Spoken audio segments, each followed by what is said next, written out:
నీ మామ పర్రి. ఇప్పుడే వచ్చేసి పరాశక్తి మూవీ తమిళ లాంగ్వేజ్ లో మూవీ అయితే చూశాను. మూవీ చూసిన తర్వాత పిచ్చోళ్ళు అయిపోయారు. What a thought, what a vision, అసలుకి మైండ్ బ్లోయింగ్ అన్నమాట. అసలు సుధా కంగారానేనా ఈ మూవీ తీసింది అనిపించింది.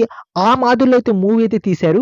ఆకాశమే హద్దురా మూవీ ఎన్నిసార్లు చూసినా మనకు ఒక్కసారి కూడా బోర్ అయితే అనిపించదు. బట్ ఈ మూవీ ఒక్కసారి చూసి సర్వైవ్ అయితే మీకు లైఫ్ టైం సెటిల్మెంట్.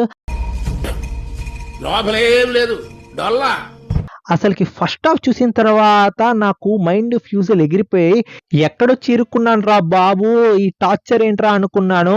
సర్లే సెకండ్ హాఫ్ ఏమైనా ఉంటది అనుకుంటే ఫస్ట్ హాఫ్ ఏమో ఇంకా దీనికన్నా దారుణం ఇంకేమైనా చూడగలమా అనిపించింది. నేను ఒక పని చేయాల్సింది, ఫస్ట్ హాఫ్ చూసిన తర్వాత ఇంకెందుకులే ఫస్ట్ హాఫ్ చూశాను డబ్బులు ఎక్కడికే పోయాయి అనుకున్నాను. మీరు ఇప్పుడు చెప్తున్నారు, ముందే చెప్పాలి కదా. పాప్కార్న్ కొందాం అనుకుంటే ఆ ఒక డబ్బులు వేస్ట్ అని అలానే సినిమా సెకండ్ హాఫ్ కూడా చూశాను. అట్లీస్ట్ పాప్కార్న్ కొని ఉంటే ఆ పాప్కార్న్ కైనా న్యాయం అయితే చేసి ఉండేవాడిని. బట్ అది కూడా కొనకుండా మూవీ అయితే చూశాను. సెకండ్ హాఫ్ అమ్మ బాబోయ్, అసలుకి ఎంత లెంతీగా ఉంది అంటే మీరు నిద్రపోవచ్చు, అంత లెంతీగా అయితే ఉంది. ఒక్క సీన్ అంటే ఒక్క సీన్ ఎమోషన్ గా కూడా కనెక్ట్ కాలేదు. మరీ చాలా ఎక్కువ చెప్పేస్తున్నా అన్న. సినిమాలో కొన్ని సీన్స్ నచ్చకుండా ఎలా ఉంటాయన్నా అంటే, కొన్ని సీన్స్ అంటే ఫస్ట్ మనకు స్టార్టింగ్ ఒక 10 మినిట్స్ వరల్డ్ బిల్డింగ్ ఇలా చూపిస్తారు. సో అది కొంచెం చూసిన తర్వాత ఏదో ఉండబోతుందిరా అనుకున్నాను. బట్ ఏమీ లేదు. అసలు లవ్ స్టోరీ అన్నెసరీగా అయితే పెట్టారు. అసలు డల్గా స్క్రీన్ ప్లే అయితే వెళ్తూ ఉంది. అట్లీస్ట్ స్క్రీన్ ప్లే అయినా కొంచెం టైట్గా రాసుంటే మనకైతే ఇంట్రెస్ట్ అయితే వచ్చేది అనుకుంటాను. బట్ ఆ స్లో డ్రాగినెస్తో ఆ యాక్టింగ్, ఆ పర్ఫార్మెన్స్ బాగుంది. బట్ యాక్టింగ్ పర్ఫార్మెన్స్ బాగుండి మీరు అసలుకి స్క్రీన్ ప్లే లేకుండా ఏదో సోది నడిపిస్తూ స్క్రీన్ మీద నిద్రపుచ్చే ఒక డ్రామా నడిస్తే ఎలా ఉంటుంది చెప్పండి. నాకైతే ఫస్ట్ హాఫ్లోనే నాకు ఇంట్రెస్ట్ పోయింది, అసలు పోయింది. ఇంకా సెకండ్ హాఫ్ ఏమైనా ఉంటుంది చిన్న హోప్తో, 1% హోప్తో అది చూశాను. ఆ 1% హోప్ కూడా అక్కడికి నశించింది. సినిమా ప్లాట్ ఏం లేదండి, చాలా సింపుల్. ఏంటి అంటే మనకు 90s 60లో వచ్చేసి ఒక హిందీ అనేది మనకు ఆల్ ఓవర్ ఇండియా అనేది ఇంప్లిమెంట్ అయితే చేయాలి. సో కొంచెం మనకు వచ్చేసి హిందీ అనేది మనం నెత్తి మీదకైతే రుద్దాలి. దాన్ని ప్రొటెక్ట్ చేస్తూ తమిళ్ పీపుల్ వచ్చేసి ప్రొటెస్ట్ అయితే చేస్తారు, స్టూడెంట్స్ అనమాట. సో అందులో ఒక ఇన్సిడెంట్ అయితే అవ్వది. మన మెయిన్ ప్రొటాగనిస్ట్కి దానికి సంబంధం ఏంటి అండ్ మన మెయిన్ ప్రొటాగనిస్ట్ ఎలా ఇన్వాల్వ్ అయ్యాడు అనేది అయితే మీరు మూవీలో అయితే చూస్తారు. సో మనకు కొన్ని సీన్స్ ఒకటి అరా ఇంకా ప్రీ ఇంటర్వెల్ అండ్ ఇంటర్వెల్ ముందు కొన్ని సీన్స్ అయితే జరుగుతాయి. అది అండ్ లాస్ట్ క్లైమాక్స్ కూడా మనకు కొంచెం ఇంప్రెసివ్గా ఉంటుంది. బట్ అంతగా అయితే కనెక్ట్ కాదు, బట్ కొంచెం ఇంప్రెసివ్గా అయితే ఉంటుంది. ఇంతే.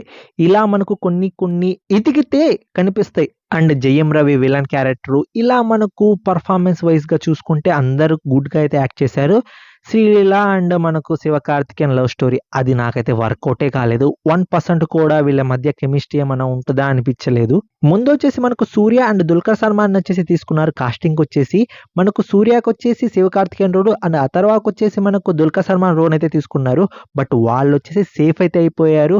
ఈ రోల్ కానీ వాళ్ళకి మాత్రం పడి ఉంటే మాత్రం పిడిపడిపోయి ఉండేది. ఇక్కడ నేను యాక్టింగ్ గురించి మాట్లాడడం లేదు, డిజాస్టర్ మూవీ లిస్ట్ గురించి మాట్లాడుతున్నాను.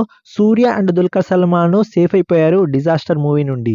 ఈ మూవీ వన్ డే ముందు కూడా చాలా సెన్సార్ కట్స్ అనేవి మనకైతే పెండింగ్ ఉండి మనకు సెన్సార్ బోర్డు నుండి అయితే లైసెన్స్ అయితే రాలేదు. అట్లీస్ట్ అలా అయినా మూవీని కూడా మీరు కొన్ని సీన్స్ తీసేసి ఉంటే బాగుండేది. బట్ అక్కడ అన్నెసరీ సీన్స్ వల్ల అండ్ టూ డ్రాగీనెస్ వల్ల అసలుకి టూ లెంతీగా ఉందండి మూవీ వచ్చేసి. మీకు అనిపిస్తుంది లిటరలీ ఫీలింగ్, అరే ఈంద్ర ఇంత మూవీ ఉంది, ఈంద్ర అసలు ప్రొజెక్టర్ వాడిని అనిపించింది అన్న, కొంచెం ముందుకైనా పంపించన్న, ఆ సీన్లు చూడలేకపోతున్నాను అన్న ఒక ఫీలింగ్ అనిపించింది. ఆ ప్రొజెక్టర్ అన్న కూడా ఆ సీన్స్ చూడలేక బయటకైతే వెళ్ళిపోయాడు. సో నాకైతే మూవీ ఓవరాల్గా వచ్చేసి అస్సలకైతే నచ్చలేదండి. నేను ఆకాశమిని హద్దురా మూవీ డైరెక్టర్ నుండి ఇలాంటి అవుట్పుట్ అనేది ఎక్స్పెక్ట్ అయితే చేయలేదు.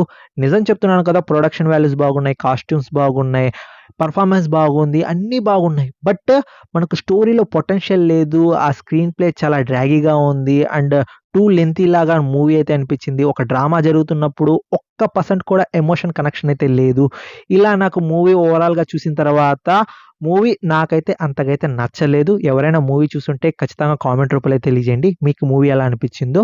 నాకు అనిపించిన జెన్యూన్ రివ్యూ మీతో అయితే షేర్ అయితే చేసుకున్నాను. నెక్స్ట్ వీడియో అయితే కలుసుకుంటాను. Take care, bye bye, see in the next video friends.